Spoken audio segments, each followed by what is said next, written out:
and just hang on there. The one thing that Michigan wanted to do, and the kids said at the beginning, is that we wanted to sing the victors in Pasadena.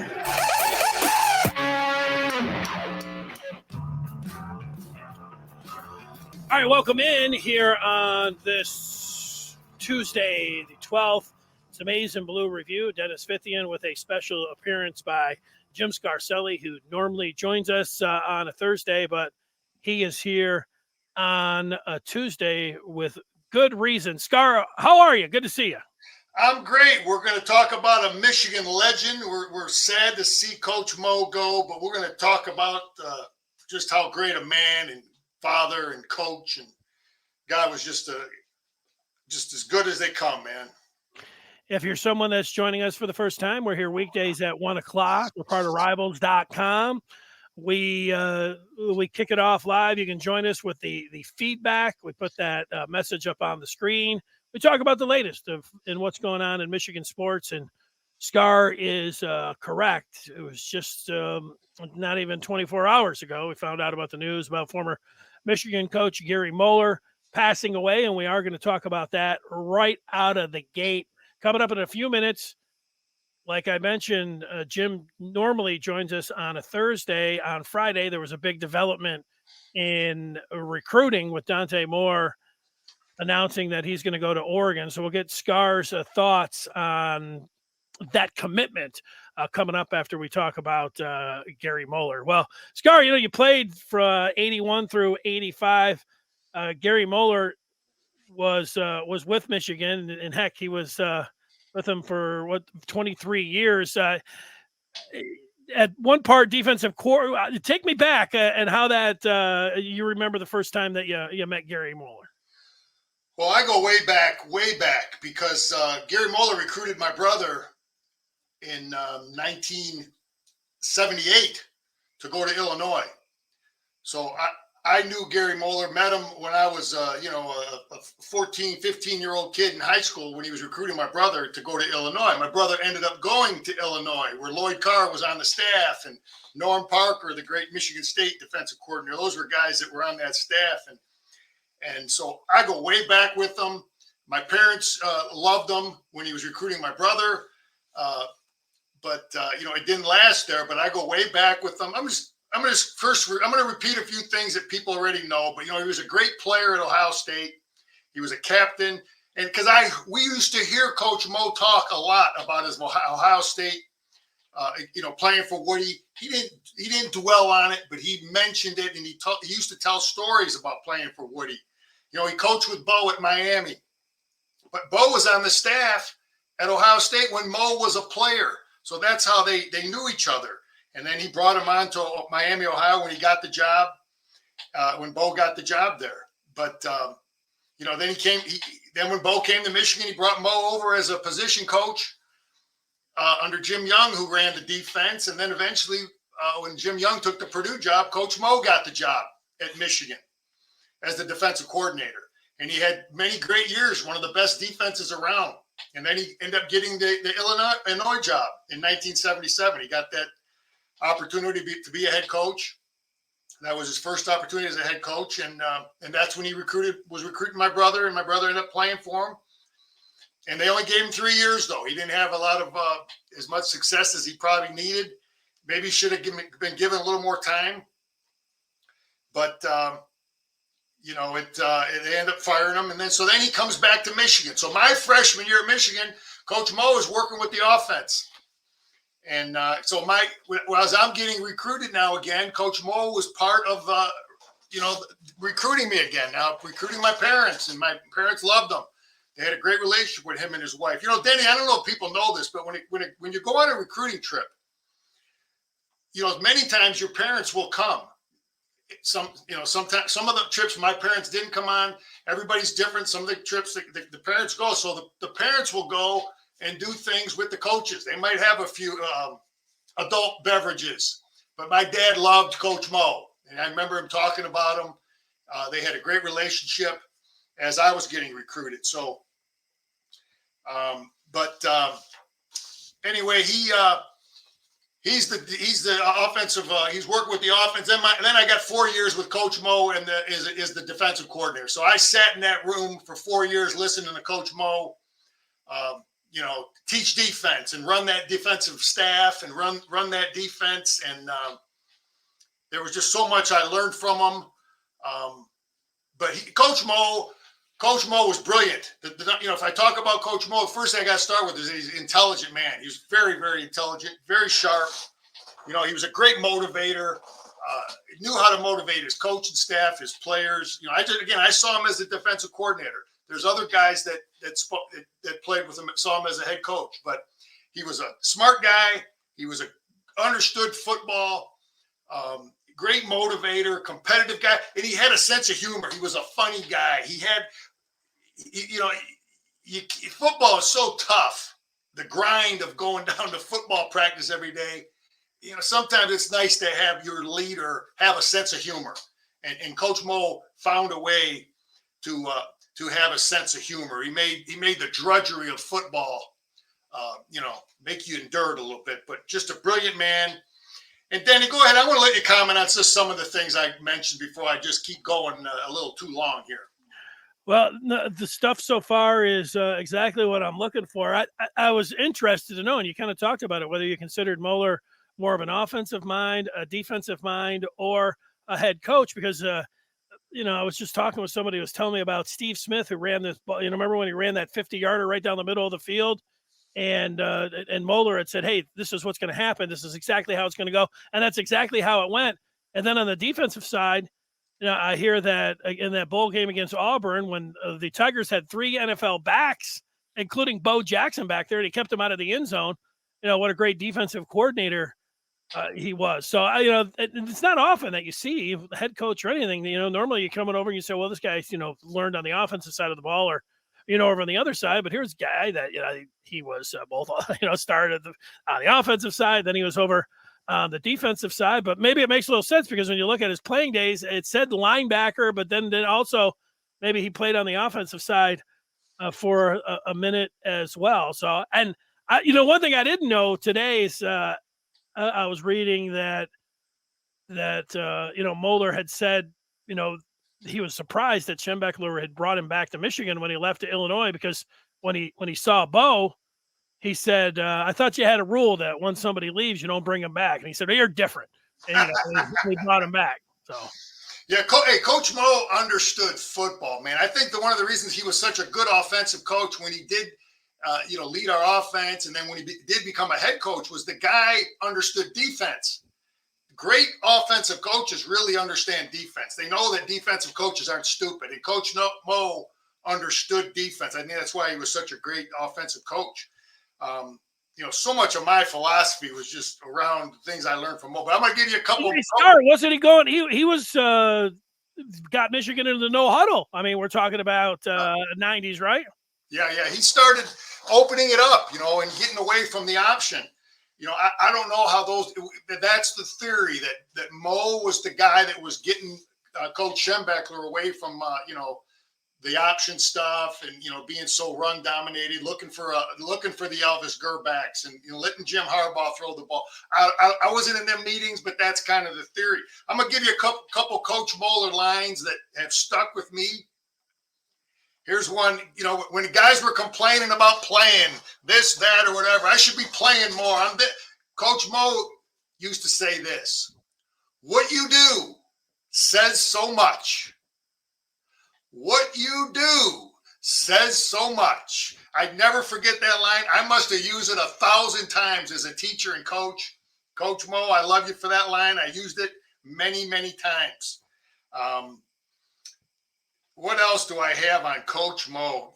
Coach Moe was, from a football standpoint, we would walk in on Monday, and that chalkboard would be full of maybe 12-inch square boxes of formations.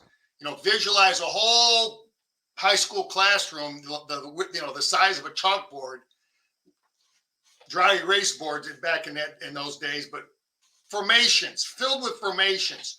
And then every formation had a defense and an adjustment. And Coach Moe was if there's anything I learned from him is the importance of adjustments and being in the right spot. Because we did not do, our stuff was not just simple defense. There was a lot to it mentally. And Coach Mo spent a lot of time on making sure that the players understood the adjustments and that we were in the right spots. Because you can have the best players in the world if they're in the wrong gap or they're dropping when they're supposed to be rushing or covering a deep third when they're supposed to be in a flat. But Coach Mo he had his teams ready from that standpoint. He talked about creating a flat wall. I never forget him talking about that. Defense has to have a flat wall. We can't have lateral seams. And so many times as a coach, you watch a game and you'll see the things that Coach Mo talked about. I played with his son, Andy, who was a great player, a smart player, a good player, ended up being a captain and ended up being a great, longtime coach, great coach. Like the family was great people. I'm sad for Andy, and he knows how much guys think of his dad. And but he used to talk about Woody all the time, Denny. And one of the things he talked about with Woody was when somebody gives you a compliment, punch him right in the face. As a football player, he said the worst thing people can do is start giving you compliments because that makes you soft. And Coach Mo said, yeah, Woody used to say that to us. So he used to say that to us, the same thing. And I used to say the same things to my players. When people tell you how great you are, they make you soft. All that. So if they tell you how good you are, punch them right in the face. Those are words of Coach Mo. And I'm going to give you another story, Danny. We lost to Ohio State 1984. And after the game, me and a couple buddies did something real stupid. Got in trouble, something dumb. I don't want to tell the story, but it was dumb and it was immature. And I got called in, and Coach Schembechler ripped me. And then I got called into Coach Mo's office, and I never forget what he said. He looked at me and he said, if I allow you to get away with this, we're cheating you. If I don't punish you and punish you hard, I'm cheating you. And they did. They punished me and the guys that were involved with doing this stupid, immature stunt. But, those are the things you remember is the guy disciplined me. He said, hey, listen, I'm doing this for you, but I got to come after you, and we're going to come after you hard. We're going to punish you. And they did. They punished me. And but I never forget that statement, and so many people in education and leadership, the soft way isn't the right way. Because you're cheating people, and that's what he said. If I allow you to get away with this, I'm cheating you. And I never forgot that. Danny, go ahead. Give your thoughts on what I threw at you there. Well, I'm going to read some of the thoughts. Yeah, you've got Jim Harbaugh, who put out a statement yesterday saying that the football world lost a great man in Gary Moeller. Lloyd Carr called Moeller a great family man, great friend, great coach, and a man of integrity and high character. I admired him, respected him, and loved him. You just mentioned, and there's Desmond. I'm going to get to Desmond in a moment. Thomas Gwines, you mentioned some of those things that you remember Moeller saying. I've heard Thomas Gwines say this about Moeller. You better bloody your nose. That sounds like a coach telling you to get into the mix and get into the fray and get ready. Here's the captain of the 96 team, Rod Payne, saying next to his high school coach, Coach Moeller was the toughest, most loving, do the right coach he ever knew. And also the guy that said Payne belongs in Ann Arbor. Well, Payne was pretty sad putting that on Facebook. Desmond, who won the Heisman Trophy, said his heart's broken over the loss of Coach Mo. He's sending his love to his family and the entire Michigan community tonight. And you've probably watched this, I would imagine, Scar, a few times, and I would think that most people are familiar with it. And it's this particular video of the 4th and 1, one of the most famous plays in Michigan football history, but I don't know if have you heard the audio ever that accompanies with it? Let's just play it through, and I'll get your thoughts on it after we play it through once here. So, if I can hit the play button, which I can. If you got a simple completion, throw it. Desmond, you got to look it in. Okay, give him the hitch. If you don't, run 29. It's automatically the hitch. He sits down. I'm going to let him fade. You want Caesar? Yeah, we'll go Caesar. Hey, it was 29 and Caesar. Get out of the way. Yeah, no matter what, just block. Right side, 29, Caesar or Yost. Caesar is up. Hey, Ricky! You know it's toss. You know what we're going to do right now? He's going to throw it to Desmond, and Desmond's going to score a touchdown. Jay, should I be kicking a field goal if he drops this ball?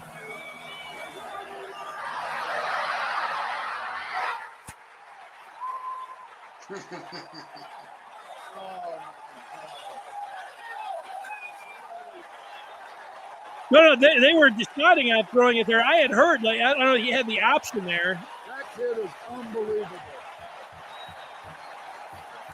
They were going to pitch it to Ricky Powers unless the guy was sitting up on it, and I guess they were, right? So is that what we're talking about? I think he was maybe reading the alignment of the corner, the secondary, determine whether he was going to throw a hitch or throw it like they did.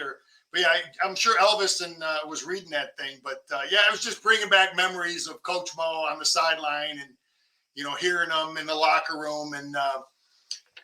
Yeah, I remember the Illinois game. You talked about the Illinois game. That was a big game for Michigan because Coach Mo had gotten fired the year before, and Bo looked at he was upset about that, and he let the players know that listen, Illinois didn't give our Coach Mo enough time. They didn't give him an honest shot, and he was fired up about it. We hung 70 on him that Saturday, and. Yeah, they were in a man coverage that play there, and I've talked about our defensive scheme against Auburn, giving them 3 field goals. I mean, they were scoring 50 points a game with Bo Jackson. Coach Moeller's scheme was unbelievable. I defended option as a high school coach for many years, and I did the same things, and we were always good at defending option. And his, he could defend anything. He could defended the BYU stuff. We gave one of their lowest scoring, and we beat Miami of Florida, one of the highest, scoring defenses around. But and then we went out and stopped the option. So he understood all the different types of schemes that you had to stop. But Danny, for me, and I talked to a couple of my buddies that I played with, and is going on Sunday. You look at the film and you break down the film, and you hear the coach and the defensive coordinator. Is pretty much the major voice, but your position coaches are going to also talk, and communicate with you as a position player. But it was just a master's class every Sunday on football to sit there and listen to Coach Moeller and my great coach, Milan Vuletic, my position coach, and Lloyd Carr coaching the secondary. And it was just a master's class on learning defensive football from listening to those guys every day. And, just how they prepared us mentally and physically. And a real quick story. There used to be a tree, Danny, out in the far end of the Michigan practice field. It was near the railroad tracks. Former players remember that tree, especially if you played defense. So at the end of practice on Mondays and Wednesdays, Coach Mo believed to play defense, you had to be in better shape than the offensive guys. You had to be able to run all day long. And at the end of practice, he would just condition the heck out of us. And if the offense went long, we were going to suffer because you didn't know when Coach Bo was going to finally end practice. Coach Mo tried to time it up, but he used to have us run to that tree and then run back and do down-ups and do push-ups and do squat thrusts and then run back to the tree. And you learn to hate that darn tree. And I was at practice last week for the camp. I noticed they tore that tree down. but that was Coach Moe's favorite tree, and he ran the hell out of us there. Were you surprised when Bo in '89 decided that he was going to retire, that Gary Moeller took over as the head coach? Did you think that he would be a good head coach? Oh yeah, there's no doubt. I knew he would be a good coach. You know, he had to learn a lot from that Illinois experience, even though it didn't work out. But he obviously learned a lot from that. And if you look at our staff at that time, when Bo did transition, Coach Moe would have, because Coach Hanlon, I don't know that he wanted, he was already getting older. I don't know that he wanted it, because a lot of the guys that have been with him a long time, and Coach Moe was probably the, he was the best candidate. And Coach Schembeckler would have known his assistants better than any of us. And he made the right choice, because Coach Moe had 5 great years there, man. Yeah. Les Miles might disagree. Cam Cameron maybe too, but I think he did make the right choice. I'm just looking over the 5 years. The first game against Notre Dame, I think that was the Stonebreaker game in '90. But in Moeller's first year, he loses to Michigan State by 1. I think that was the Eddie Brown game where he tripped Desmond in the end zone. The next week, lose to Iowa by 1 point. Those are the 3 losses: the Stonebreaker, the Brown. So those are all coming down to one play. In '91, Florida State, that was a big smackdown that the Seminoles gave Michigan. But then they won all their games until the Rose Bowl. But then they avenged the Rose Bowl loss in '92. And then you wonder, if you had the rules of today, '92, Michigan goes 6-0, and they get 3 or 9-0-3, right? So 3 ties there that had a chance maybe to go undefeated, and they come back, and you look at '93 as 8-4, but '94, that was the Cordell Stewart play with Colorado. I mean, there's some great teams in there, just when you look through that, and really close games. I mean, just the one thing about the really close game, 1-score game with Notre Dame, 1-point game against Michigan State, 1-point game against Iowa, and that's just how it went through all those ties in '92. Yeah, Coach Moe recruited really good players. I think we were part of 3 championships in that era, and he set, there was a lot of talent that he recruited that put Lloyd in a great position to succeed, because we were up and running, man. There was Michigan was a national program, getting players all over the country at that time. And let me also say this about Coach Moe. I don't know if I emphasize it enough, but he had just the right amount of toughness, to get after guys, but just enough love too. I mean, he had a good balance there of you knew he cared about you, but he could get after you and get after you hard when he needed to. So there was, he had a good skill there. And I just, Danny, all of us, we have different coaches, different teachers, it could be the band guy for somebody, or being in the drama club or the quiz bowl, or whatever it is that we're involved with. We have people that influence us. We all do. We all have those people, and for me, Coach Moe is definitely in the top 10 of people that have influenced me, not just as a coach, but just as, trying to do the right thing out there, man. He was just, doing the right thing kind of guy, man. Never took the easy way, and nothing unethical. Always just, doing the things the right way, and working hard and being smart, but definitely, taught me a ton of football. It reminds me, in 2004, he was at a Michigan football reunion. I pulled 10 seconds of audio from the speech that he made. Here it is. The money is one thing. The character and the values of the whole thing, when you get down there and you can't spend the damn money anymore, is the thing that, to me, that you take away from here and being a winner. There he is. I was bowler in 2004. Could have been the football ball. Yeah, we used to have we had some great reunions. We haven't really had them much. I don't know, Coach Harbaugh, and he doesn't, we don't do as much of that stuff, but yeah, Coach Moe was, we just felt, I remember feeling how bad all that played out when he left. But, if Matt Millen would have gave him a shot, Coach Moe would have won it. Matt Millen, Coach Mo, I think, would finish with a 9-7 season with the Detroit Lions. I think that's what it was. But that wasn't good enough for old Matt. If he'd have given Coach Mo a year or two, I think he would have done some things for our Lions. Yeah, Scar, I had three things that I've thought about over the last 24 hours, and one of them is something that you touched on. It just reminded me. And one of them, in 1995 at the Michigan spring game, it was the first role that I ever had covering the Michigan football team. I was a spotter up in the broadcast booth, and Moeller came up during the game and, talked to the crew there for about 15 minutes, but he shook my hand. But I just remember like going out and just bouncing, out to my car after that, because I thought, man, this is football Valhalla. I just shook the head coach his hand at Michigan. I mean, this is awesome. And, Moeller was, had that kind of impact when he grabbed your hand and I was able to take that. And the second thing, you alluded to it a little bit, it was, it can show you, the guy had the greatest job in the world and was really good at it. And one bad night cost him all of that, but he was able to get back up and become a head coach in the National Football League. And, in sports, we do this a lot. It's easy to point to one season and even one game where you say, well, that really turned things for this particular program or franchise.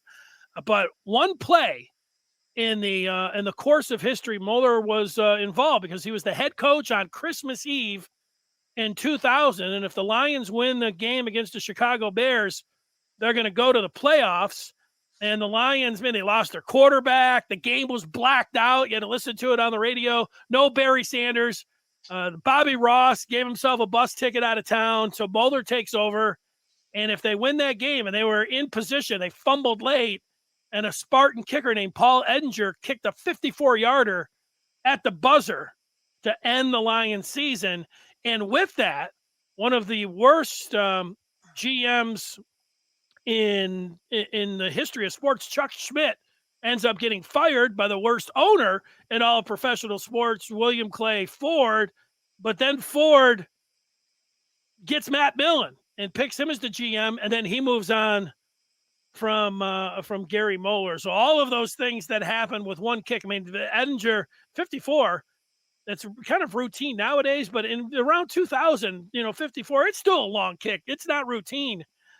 So he made that one. Moeller would have stayed on if they made the playoffs. Easy assumption. They don't hire Matt Millen at that point. So when you're talking about the worst general manager ever, who knows what would have happened there. But Gary would have had his shot. Yeah, at least one more year. He knew I was in coaching, and I reached out, and he definitely was the kind of guy that if I sent him a little note, he sent me something back. He didn't forget about the guys he coached, and I'm sure there's hundreds, thousands of guys from his Miami guys, his Michigan guys, his Illinois guys, and then Michigan as a head coach, and he was with the Bengals, and I'm sure there's a lot of guys he influenced that feel just like me that. They benefited from him as a coach. You sent him a note after the 2000 season? That's what you're talking about? I sent him a couple notes when he was with the Lions, when he was still with with Michigan at times, and just thanking him. It was just a short thanking him, or I was teaching some things that you taught me, and just to let him know he was an influence, and he was the things he taught. I was teaching my guys, so just a positive little notes, and he always got back. Well, he did have a son who played at Michigan, played with you there. You just talked about that, and came back. His son Andy was a coach for a good piece there at Michigan, line coach. When I remember, pretty good offensive line coach as well, Andy Moeller. So.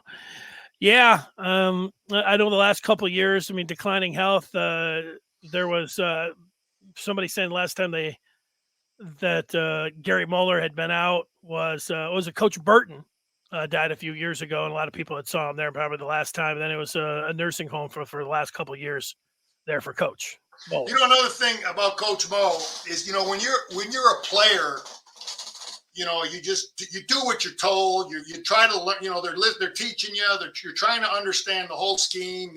You've got all these adjustments that they put in every week. And we're going to do this against this team. We're going to do that against this team. And and you just execute it. You don't always understand how they decide on this scheme or this adjustment. And then as I got older and I started coaching, and I would even, look at some of the old films, and I start to really, really appreciate, okay, now I understand why we did this. Now I understand how he taught it like that. And, when you're young and 19, 20-year-old kid, you don't get all of it from a coaching standpoint. But, the older I got, the more I appreciated, guys like Gary Moeller and Coach Schembechler, how smart they were and how they led. All right, last thing for you, Scar. So you played for Bo and Gary Moeller, and we went over, Moeller being over on the offensive side, defensive side. When you ultimately were a head coach, you hear players and coaches say, well, took a little bit from this coach, took a little bit from that coach. What did you take from Gary Moeller? Did you find yourself, you said you used one of his sayings there, and what did you take from Bo? Were you more defensively like Bo, more offensively like Moeller, some other coaches in there? How were you constructed there as a head coach? From Schembechler, you see the big picture. You see how he managed assistant coaches, how he motivated the whole team, and then how he motivated individually, and the organization of the leader. So you watch the leader and how he leads. So you learn from Bo in that position. Then you watch the second in command run the defense, and you see how he then answers to the head coach, how he then manages the assistant coaches, and how he manages the defense, and how he teaches. And Coach Mo, the things I learned about is just understanding the big picture of all 11 positions and how it all comes into play. And you got to know how another line that Coach Mo used to use all the time is you got to know where your help is. Talking about defense. Defensively, you've got to know where you're supposed to be and where your teammate is. If I'm in the C gap, then someone else is going to be in the B gap. If I've got contain, I can't be, we can't have two guys on contain. You got to know where your help is. That's another Coach Moeller's quote. But overall adjustments being, he taught me defense. He taught in my position coach. Those guys, when you play college football, especially at Michigan in my era, I'm sorry, but Coach Schembechler isn't spending much time at all with the guys that play defense. You're with your position coach and the coordinator. Coach Bo delegated. Again, that's something I learned from Coach Bo. Delegate. He didn't tell Gary Moeller. He didn't tell my position coach who to start. The position coaches decided who was going to start for their positions. My coach used to tell me that all the time. He said, the old man ain't making the decisions. I am. I mean, that gives power then to the position coach. You can't ask a guy to be responsible, guys, and then the old man's telling you who to play.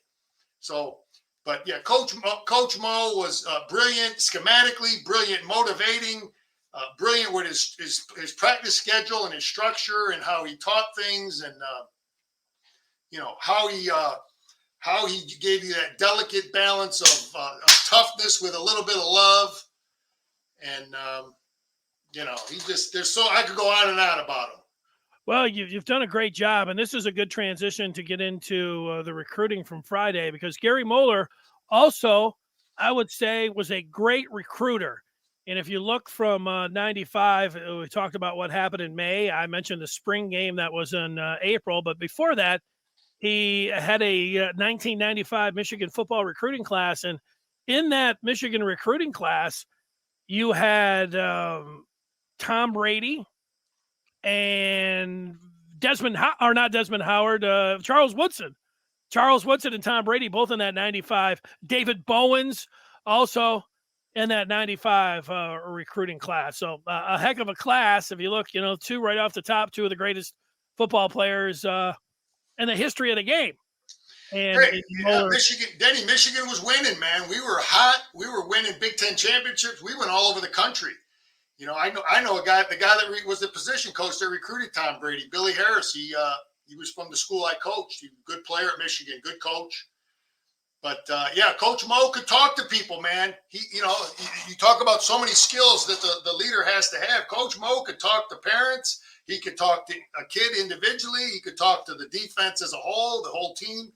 You know, he had great communication skills. You know, he was. I can definitely see where he could recruit anybody, any type of kid. You know, the city kid, the farm country kid. He could recruit him. It's pretty good at getting him from Ohio as well, which was important. You know, he's from Ohio, man. So Bo from Ohio, Terrell Burton was from Ohio, Hanlon was from Ohio. So yeah. They definitely had their ties into Ohio. We had connections there. All right. Well, that gets us, talking about Coach Moeller being the recruiter. It gets us to what happened on Friday. I don't think it was a surprise to you, Scar, that Dante Moore out of Detroit ended up putting that green hat on, saying that he's going to Oregon. What are your thoughts? You've had a couple of days to think about it. There have been some columns that have been written, a lot of people weighing in on the decision of a high school quarterback not to go to Michigan. What are you thinking about that? You know, I think that if there was no nil going on, if this was 2 years ago, I think Dante Moore's he's up in Ann Arbor. I don't think there's any question there. I think the NIL was the difference. I put it at 70%, Denny. I think 70% of the reason this kid went 3,000 miles to the Northwest was because of money, NIL money. We heard figures anywhere from 4 million to 10 million. I'm hearing a lot of stuff out there, but the bottom line is, and the kid didn't even talk about money. Okay, so that it isn't what a smart guy told me a long time ago. It isn't what people say, it's what they don't say when you're talking to them, when you're trying to figure things out. He didn't talk about NIL being a factor. Believe me, that's the number one factor, in my opinion. I put it at 70%. The bottom line was Phil Knight and the payroll and the money. But do I blame the kid? No, I don't blame him. I do not blame a guy for taking advantage financially to possibly set him up for life. I mean, he could get hurt. His freshman year, he could get hurt. You never know what could happen. So I don't blame him for taking the bag of money, but I put it at 70%. The second reason I think he didn't come to Michigan is J.J. McCarthy. I think J.J. is going to be there a few years, and he's going to have to compete with J.J. McCarthy. He goes to Oregon.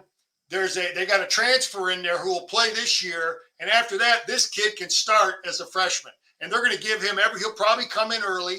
They'll give him every chance to play as a freshman. But I don't think he wanted to compete against JJ.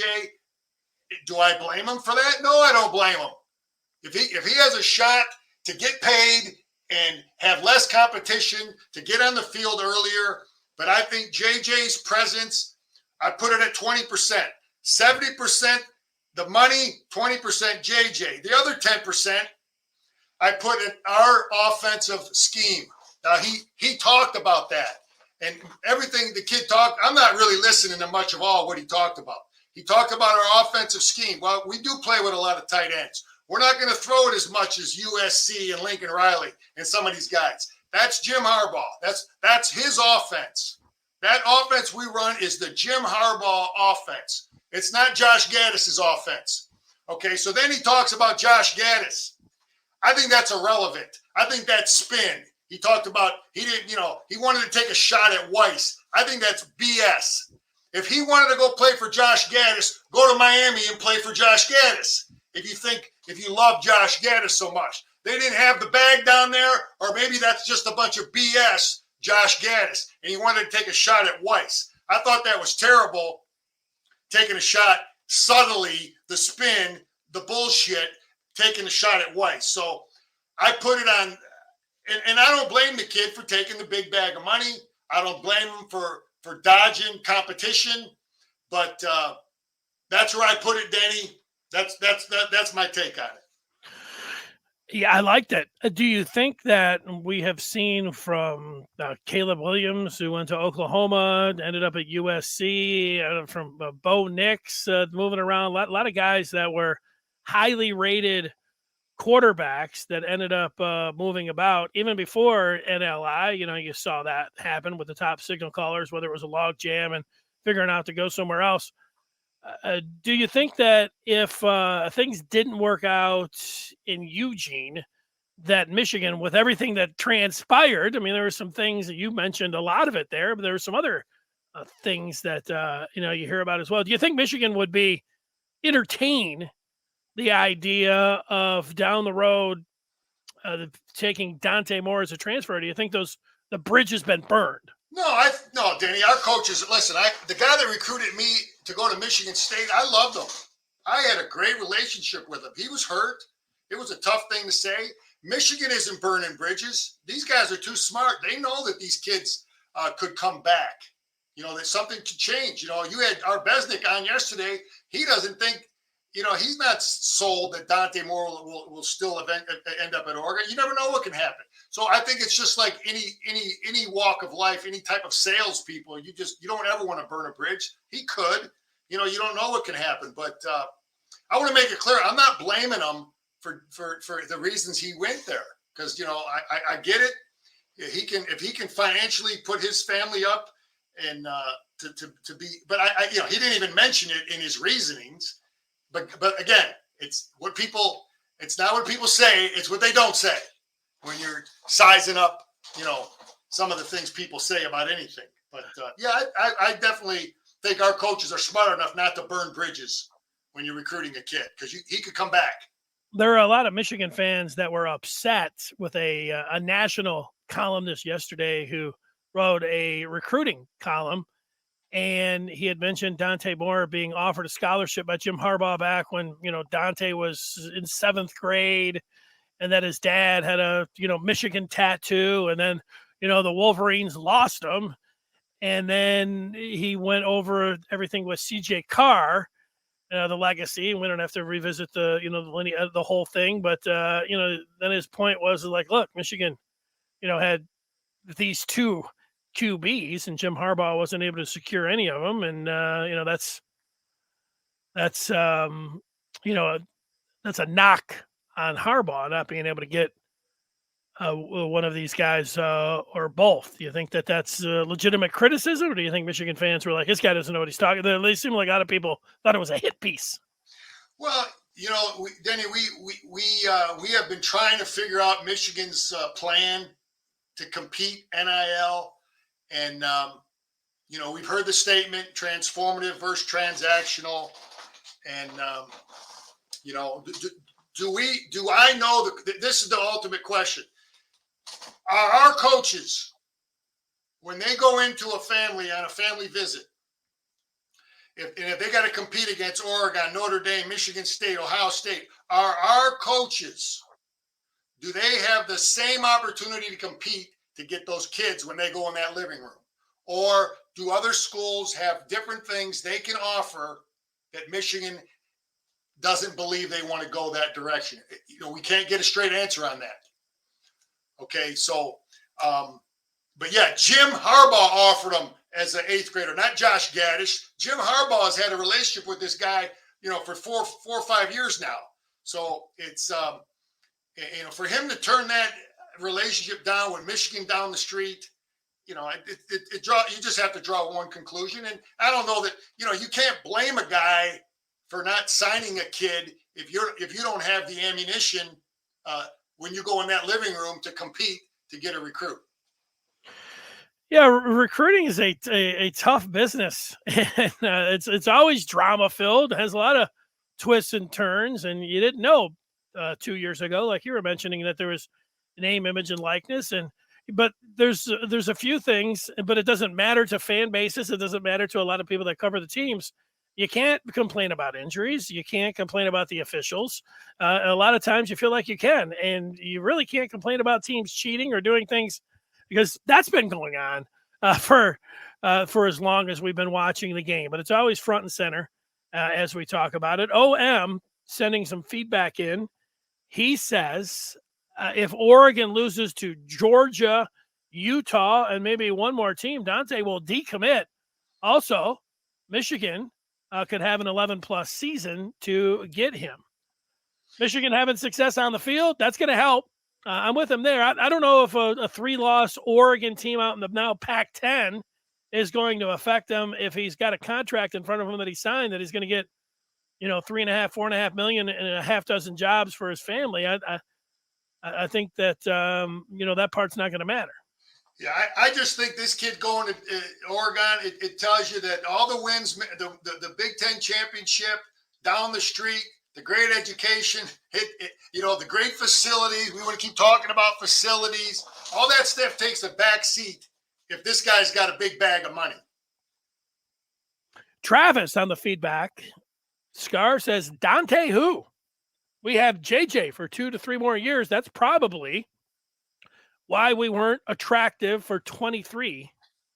I agree with it. That's what I just said. I said, listen, the upside of having great players is, you got great players. The downside is, there's some guys that they don't want to compete with that. If they got an opportunity to go somewhere else, and you have an earlier chance to play. Listen, I know it. When I was getting recruited, I was studying the roster. I looked at who they recruited at my position, and my coach helped me look at some of those things. And I remember asking Coach Schembechler. he got a little irritated. What are you worried about these guys? You can play here. That's why we're recruiting you. But it's. I think JJ's presence and you can't. That's a good problem. It's a good problem if Michigan has great players there, and we're in good shape with quarterback. But we're going to find another good one. We will get another really good quarterback. Let me ask you. You can always get your feedback up. We'll get it up there. Scar will answer your question. You mentioned John Arbesnik, who was on yesterday, and he was pretty adamant that giving high school players large amounts of money, whether it's to commit or whether they're here, is going to ruin team unity, the team concept. You're going to have a senior guy looking out at a freshman coming in. I'm not exactly saying it how he did, but there's no doubt that was his point. Yesterday, I was looking at some things, and I don't know if the numbers were all 100% confirmed or right, but they were saying that J.J. McCarthy has north of $2 million secured now for name, image, and likeness at Michigan. So Scar, he hasn't started a game yet. He's got Cade McNamara right there, who in that same story did not have as much name, image, and likeness, and he's the Big Ten defending champion quarterback. And so you've got these dynamics here with this money. Do you think, how's Jim Harbaugh handle that? Do you think that this can affect the team concept with this money that different players are going to have and the players are going to know about it? Football players learn at an early age that the quarterback, the running back, the guys that score touchdowns, those are the guys that get their name in the paper. I dealt with it as a high school coach. I report my score to the local newspaper, and he just wants to know about those guys. I said, well, they weren't worth a darn. My defense was better. Our linebacker had a great play. We ran behind this offensive. They don't want to talk about the offensive tackle. So I think everybody that plays football understands there's certain guys that get more media attention. But, Flame, the Flame, I totally agree with him about that locker room chemistry and keeping your locker room happy. And I get that part of it. But I also want to make sure our coaches have a chance to recruit. And that's the thing. You got to find a way. The guy that can find a way to keep, 100 some guys in that locker room, all sharing, what do they say, Denny? We're all going to eat, right? I want, that would be the formula I would look for. How can I keep my backup guard happy, my second string defensive lineman? How can he benefit? I don't want to keep hearing about one guy making a bunch of money. That doesn't do anything for my locker room. I want to have something, a little bit for something. That's what I would be fighting for if I'm coaching this thing. Obviously, there are some guys that are more marketable. Some of these businesses, they want the good-looking quarterback out there. They want that kid, to market their stuff. I get that. But at the same time, I would be battling to get something for all my guys, all 100 of them. You mentioned a nickname, Flame. That's not Jim Harbaugh's nickname. Is that John Arbesnik's nickname? Oh, that's what he used to go by. Back in the day before he had that white hair, he had reddish hair. Oh, well, that makes a lot of sense. There you go. Let me just say this. Okay. Great player. I remember going to the Michigan camp as a young junior. And I remember watching Jarnar Besnick walking around there. He looked like the Arnold Schwarzenegger. I mean, he was a built guy, and he was a great player. And I shook his hand a few times. Go Blue. Well, speaking of Schwarzenegger, I've had a few people tell me when I've mentioned that I'm working with you, they always say, how come Scar's not cutting his sleeves off and showing his arms more? I said, I don't know. You think I should ask him that? But there's been more than one person that, has said that. So I believe that, that they always want to see the gun show. Here's a few more feedbacks for you, Scar, if you got the time. We'll get a couple in here. OM says JJ getting $2 million makes me think he will be the starter. Jim Harbaugh is still coaching for his job. I don't know. That money is about, these people that throw it out there at these guys are probably using them to market their product. And they feel that maybe JJ is going to help them sell whatever it is they're selling. So that's how those decisions are made. I think that's irrelevant how much money a kid's making in terms of the decision Harbaugh is going to make. Yeah. I know it would be with me because that bankroll is coming from people that want to use these guys to sell their products. Well, McCarthy's throwing the ball now, but he wasn't able to do much throwing in spring and really compete with whatever skeleton drills or anything. So, however you're looking at the quarterback battle, there will be one in fall camp that's going to start in a couple weeks. But I look at it, if I'm handicapping it right now, I think that there's probably more than a 60% chance that Cade McNamara is going to be the starter against Colorado State on September the 3rd. I think that when you start talking about the Iowa game, though, it's about even money on who would be the starter for Michigan. And if I had to guess who was going to be the starter next year for Michigan today, I would put it at 60-40 to McCarthy, but there's not a lot. I mean, that's pretty close. All of those numbers are pretty close. I mean, I know people are fascinated with the McCarthy's wheels and his arm strength. I mean, there's a perceived higher ceiling there, but you've said it a million times. You've got to be able to do a lot of other things. You can throw it. You can hit a driver 400 yards down the fairway, or you can hit a driver 400 yards, but you got to keep it in the fairway. And then there's also a lot of other things that are involved in the game: chipping, putting, and McNamara, getting you guys in and out of the huddle and all the different things. There's more that goes into it, but people I am myself fascinated with the arm strength and the wheels of McCarthy. But that's my breakdown of it.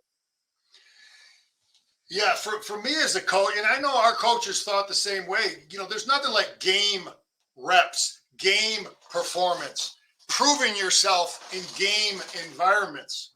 And we've got a big sample of McNamara, huge sample of his productivity in big games. So, we would be, it would be very difficult for me if I'm trying to pick between those two guys to get him out of that position because of what he's proven under pressure in front of 100,000 people, in front of, national crowds. JJ has done some good things. He has a good little sampling, and he does have the run threat. So, but it's going to be real tough for JJ to overtake in the coaches' minds the fact that this kid has done so much for us on film in big games. Yeah, and maybe both of these guys will end up playing in the NFL, McNamara and McCarthy. And you remember when Jim Harbaugh was coming in, everybody thought that you couldn't have a coach for quarterbacks, a guy who played in college, played in the NFL, and had Andrew Luck, and then what he did with Kaepernick. I mean, his quarterback resume was flush coming into Michigan, but so it's odd. It's not odd. I mean, this is the way it's gone here, but so this is Yakov saying the quarterbacks that have played for Harbaugh at U of M haven't played a down of NFL football. Let's not pretend that could be a reason as well. I guess he's talking about Dante Moore, but you could be right about that. I mean, that's going to be used, but the guys that he has, I would bet that one of these two would be taking some snaps in the NFL. Oh yeah, I definitely think that both these kids are I mean, McNamara is that's a Bill Belichick, that's a Tom Brady type kid right there, man. Accurate, gets you in the right play, and hey, recruiting quarterbacks is he hit the jackpot with Andrew Luck, and and ever since then it's he hasn't had as much success until McNamara. So I think we've if there was an exact science to quarterback, it would be easy to predict, but. I like the direction we're going. He's got 2 good ones now. Let's keep it going.